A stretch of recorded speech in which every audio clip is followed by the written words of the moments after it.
আল্লাহ তাআলা বলেন, ইবনে আদম লা বালাগা যুনুবুকা আনানাস সামায়ে, তোমার পাপ বেশি হতে হতে যদি আকাশে লেগে যায়, আদম সন্তান শোনো, পাপ আর পাপ, আকাশ জমিন পরিপূর্ণ হয়ে আছে পাপ।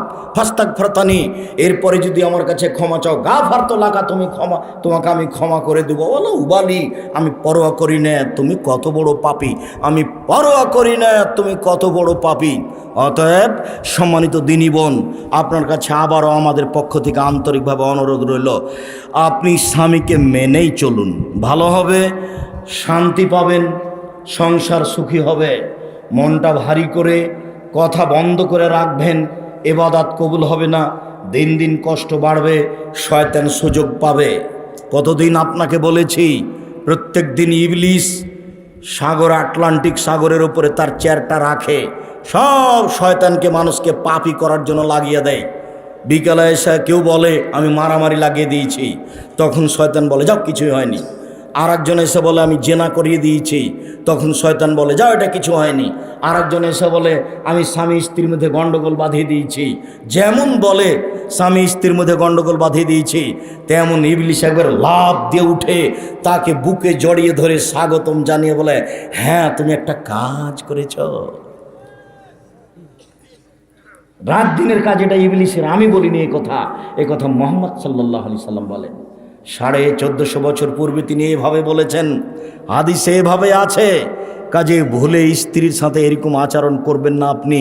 আর আপনি দিনী বোন, আপনাকে আমি অনুরোধ জানাচ্ছি, আপনি 4টা কাজ করেন, জান্নাত হবে ইনশাআল্লাহ। 1, 5 ওয়াক্ত সালাত, 2, রমজান মাসে সিয়াম রোজা, 3, স্বামীকে মেনে চলা, 4, জেনায় লিপ্ত না হওয়া, তাহলে আপনার জন্য জান্নাত খোলা। যদিচ রাসূল সাল্লাল্লাহু আলাইহি সাল্লাম বলেছেন, ওযু করার পরে যদি কেউ বলে আশহাদু আল্লা ইলাহা ইল্লাল্লাহু ওয়াহদাহু লা শারীকা লাহু ওয়া আশহাদু আন্না মুহাম্মাদান আবদুহু ওয়া রাসূলুহু, তাহলে জান্নাতের সব দরজা খুলে গেছে। যাও যেখান থেকে। এটা পুরুষও যা নারীও তা, পুরুষও যা নারীও তা। আল্লাহুম্মা জালনি মিনাত তাওবিন ওয়া জালনি মিনাল মুতাতাহিরিন, এই দোয়া পড়লে নেকি হবে এই কথা ঠিক, তবে জান্নাতের দরজা খুলে যাবে এই কথা ঠিক নয়। ওযু করার পরে যদি মানুষ বলে আশহাদু আল্লা ইলাহা ইল্লাল্লাহু ওয়াহদাহু লা শারীকা লাহু ওয়া আশহাদু আন্না মুহাম্মাদান আবদুহু ওয়া রাসূলুহু, তাহলে নারী পুরুষ সবার জন্য জান্নাতের সব দরজা খুলে গেছে। সম্মানিত দিনী বোন, আপনাকে অনুরোধ জানাচ্ছিলাম। সম্মানিত দিনী ভাই, আপনাকে আমি এখানে একটা কথা বলে আমরা বিষয়ের দিকে চলে যাচ্ছি, আপনি একটু খেয়াল করুন। এই ছেলে বসো। কোনো বাচ্চা যদি আপনার পাশ থেকে উঠে, তাহলে আপনি তাকে ঠেকাবেন, কেননা ও বের হলে মানুষ ঘন হয়ে বসে আছে, আমার কথা তখন ধরতে পারবে না। কিছুক্ষণ অপেক্ষা করলে আমরা এক পর্যায়ে চলে যাব। আপনাকে বলছি, যেহেতু আপনার স্ত্রীকে একটু বললাম, তাহলে আপনাকে একটু বলে যাই, তাহলে কথার একটা মানান থাকবে। সাহাবীগণ বলছেন, আল্লাহর নবী, আমাদের কাছে স্ত্রীরা কি পায়, আমরা তাদের কি হক পূর্ণ করব, তাদের অধিকার কি আমাদের উপরে? তখন আল্লাহ রাসূল বলছেন, শোনো শোনো, অধিকার আছে 5টা। 1, আতেমা মাতা এমতা, তুমি যা খাও তা খাওয়াবে, যে মানের খাও সে মানের খাওয়াবে। 2, ফাকসুয়া মাক্তা সাইতা, তুমি যে মানের কাপড় পরো সে মানের পরাবে, তুমি যেমন পরো তেমন পরাবে। 3, অলা তুকাব্বে, কখনো বউকে কটু কথা বলো না। ভুলে যায়েন না, বউকে গালি দিয়েন না, বউকে গালি দিতে হয় না, মারতে হয় না, নিন্দা করতে হয় না। ভুলেও কখনো বলবেন না তোমার ঠোঁটটা মোটা। একবার ঠোঁট মোটা বললে 10 বছর আপনাকে ভালোবাসতে পারবে না। ভুলেও কখন বলবেন না তোমার রংটা কালো। একবার রং কালো বললে আপনার উপরে তার ভালোবাসা কমে যাবে। দিন রাত খালি প্রশংসা করবেন, বলবেন তোমার মতো সুন্দরী করে নারী দেখি না, তাহলে সারা রাত পাটি বেঁধার জন্য প্রস্তুত আছে। একটু প্রশংসার ভিখারি, মুখ খারাপ করিয়েন না, অন্য বাড়ি থেকে এসেছে, বাপের বাড়িতে লালন পালনে আপনার কাছে আছে, যৌতুক তো বহুদূরের কথা। আমি তো আপনাকে বলেছি, ভিক্ষা করা টাকা দিয়ে চাউল কিনে ভাত খেয়ে ইবাদত কবুল হবে, যৌতুকের টাকা দিয়ে চাউল কিনে ভাত খেয়ে ইবাদত কবুল হবে না। যৌতুক ফেরত দিতে হবে। তোমার বাপ বেটা নাকি দুইজনেই যৌতুক নিয়েছ, কি তোমাদের কেউ ভিক্ষা দেয় না? যদি এলাকায় ভিক্ষা না দেয়, তাহলে ওই যে ইয়াতে বগুড়া ট্রেন স্টেশনে যাও, মানুষের ব্যাগ ধরে তুলে দিবা, প্রতিদিন সারাদিন দিলে অন্তত 3 থেকে 500 টাকা হবে। যৌতুক নিবা কেন? তোবা করো, মনে মনে তোবা করো যে গিয়ে এই টাকাটা ফেরত দিব।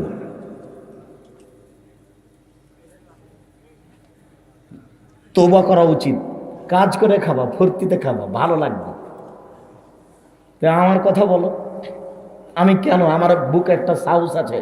আমি এই 31 বছরে আমি কোনোদিন মানুষের কাছে পথ খরচ চাইনি। কোনো মায়ের বেটা বলে না কেন যে আব্দুল রাজ্জাক সাহেব আপনি নাকি আমার কাছে 500 টাকা চেয়েছিলেন, বলে না কেন? কেউ যদি বলে দিতে পারে যে আব্দুল রাজ্জাক সাহেব আমার কাছে 500 টাকা 1 টাকা পাথেও চেয়েছিল, আমি আর কোনোদিন বক্তব্য দিব না। কেউ যদি বলে দিতে পারে আব্দুল রাজ্জাক সাহেব একদিন আমাকে তার পরিচয় দিয়েছিল, আব্দুল রাজ্জাক বিন ইউসুফ এত এত কামেল কি যেন সব পাস করেছে অমুক তমুক, এরকম যদি আমি বলেছি এটা প্রমাণ হয়ে যায়, তাহলে আমি বক্তব্য দেব না। আমাকে বলেছে একটু আপনার পরিচয় দেন না। না পরিচয় লাগবে না, আরে দেন না।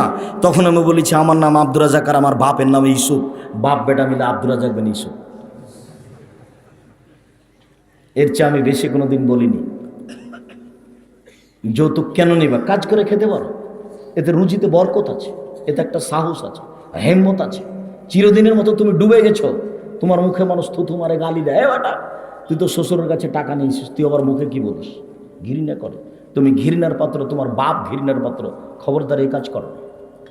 বলেও কোনোদিন স্ত্রীকে কটু কথা বলবেন না, গালি দিবেন না, তাজের বলা যে মুখের উপরে মারবেন না। মুখের উপরে মারা নিষেধ। আগেকার পণ্ডিত কান ধরে টান দিত, এটা না যায়। গালের উপরে থাপ্পড় মারতো, পড়া না পারলে এটা না যায়। মুখের উপরে মারা নিষেধ। মাথায়, কানে, গালে, চোখে, মুখে পুরো উপরে মারা নিষেধ আল্লাহ রাসূল না করে দিয়েছেন। 1450 বছর আগে না করেছেন। উনি আবার প্রিন্সিপাল, উনি জানেন না রাসূলের নীতি। ডাক্তার জানেন না, 14 বার মাস্টার ডিগ্রি পাস করে লন্ডন থেকে ডাক্তারি করে আসলে তার চিকিৎসা করার নিয়ম জানে না। ডাক্তারটা পাশে আসলে, রুগী পাশে আসলে, রুগীর পাশে বা পুরুষ হলে গায়ে হাত দিয়ে বলবে লাভ আসতে ওর ইনশাআল্লাহ, সমস্যা নাই, ভালো হয়ে যাবে, চিন্তা করো না। আজবিল বাস রব্বান নাস হাসফাম তা সাফিলা সেফা ইল্লা সেফা হোক সেফন লাইগদর সাফ। আল্লাহ তুমি একে আরোগ্য দাও, তুমি তো আরোগ্য দাতা, তুমি একে এমন আরোগ্য দাও যাতে করে কোনো রোগী না থাকে। এই বলে চিকিৎসা শুরু করতে হবে। তিনি তো আর এই লাইন কোনোদিন পড়েননি। এই বিশাল কোরআন মাজিদে কি আছে? মানুষে তো মনে করছে একে চুমা খেতে হয়, মানুষে তো মনে করছে যে একে কাপড় দিয়ে ঘিরে রাখতে হয়। এতে কি আছে এটা মানুষের জানার প্রয়োজন, না জেনে দুনিয়া থেকে চলে গেলেন। কোনোদিন জানা প্রয়োজনও মনে করলেন না। বিশাল কোরআন মাজিদে কি আছে? অথচ বেশি কিছু নাই, মাত্র 3-4টা কথা আছে। এই বিশাল 30 পারা কোরআন মাজিদে বেশি কিছু নেই, মাত্র 3-4টা কথা আছে। আব্দুল রাজ্জাক সাহেব কথাটা একটু বুঝিয়ে বলবেন। 3-4টা কথা মানে বুঝতে পারলাম না। 1 নম্বরে কথা আছে ক্ষমতা।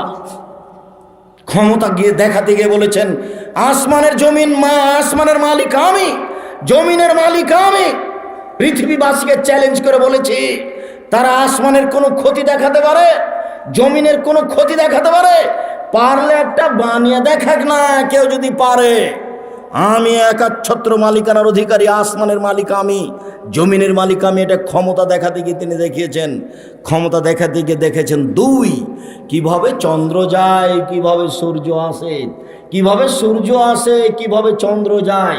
চন্দ্র সূর্যকে নির্মাণ করে ছেড়ে দিয়েছেন, কেউ তাকে থামাতে পারে না। তার নামে একক ক্ষমতা। কিভাবে রাত আসে, কিভাবে দিন যায়, কিভাবে দিন আসে, কিভাবে রাত যায়, একক ক্ষমতায় চলছে। তার কমবেশ কেউ করতে পারে না, তাকে কেউ ঠেকাতে পারে না। তার নাম ক্ষমতা। আকাশ থেকে বৃষ্টি বর্ষণ করে ঘাস উৎপাদন করে, শস্য উৎপাদন করেন, মানুষে খায়, পশু প্রাণী খায়, মানুষ তা করতে পারে না। ক্ষমতা দেখিয়ে দিয়েছেন। ক্ষমতা দেখাতে গিয়ে দেখিয়েছেন আদ, সামদ, নমরুদ, ফেরাউন, আমি তাকে মেরে দিয়েছি, কেউ আমার বিচার করতে পারে না। অলায়াখা ভোগ বাহা, তারা এত শক্তিশালী জাতি, এত শক্তিশালী জাতি, লাম ইউখলাক মিসলুহা ফিল বিলাদ, তাদের মতো শক্তিশালী জাতি আল্লাহ পৃথিবী তার কখনো সৃষ্টি করেননি, করবেন না। তাদেরকে ধ্বংস করে দিয়েছেন, একাকার করে দিয়েছেন, কেউ বিচার করতে পারে না। তার নাম ক্ষমতা। পুরো কোরআন মাজিদে খালি পাতায় পাতায় ক্ষমতা, পাতায় পাতায় দেখাবেন আসমানের মালিক আল্লাহ, জমিনের মালিক আল্লাহ।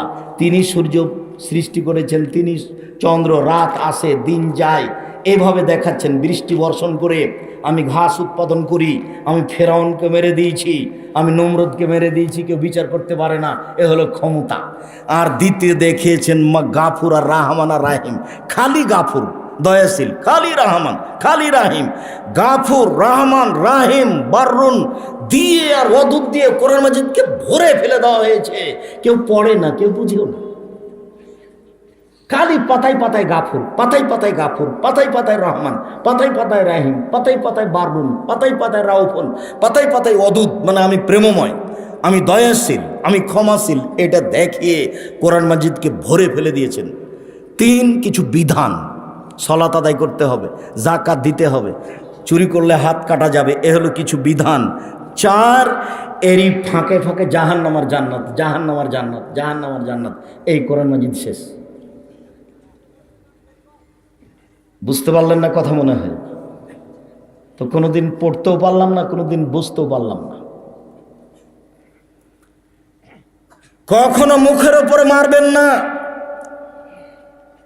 চার, পাঁচ, ওলা তাতরুকা ইল্লা ফিল বাইতে, নিজের বাড়ি ছাড়া কোথাও থাকতে দিবেন না। চাচির বাড়ি যেতে পাবে না, খালার বাড়ি যেতে পাবে না, ফুফুর বাড়ি যেতে পাবে না, হাটায় বাজারে যাওয়ার তো কোনো প্রশ্নই আসে না। কাপুরুষের স্ত্রী হাটে বাজারে যায়, যারা নিজেকে পশু মনে করে, গরু ছাগল, তাদের স্ত্রী হাটে বাজারে যায়। কষ্ট পাচ্ছেন নাকি? আমার কিছু করার নেই, কথা আমি বলিনি।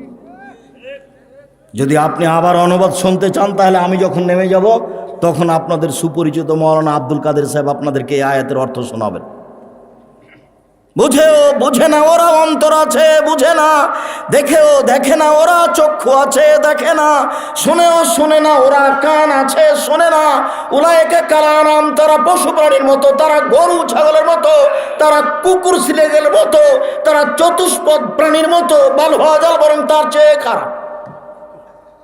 আপনি বলেন কি? আপনার একটা আত্মমর্যাদা থাকা দরকার।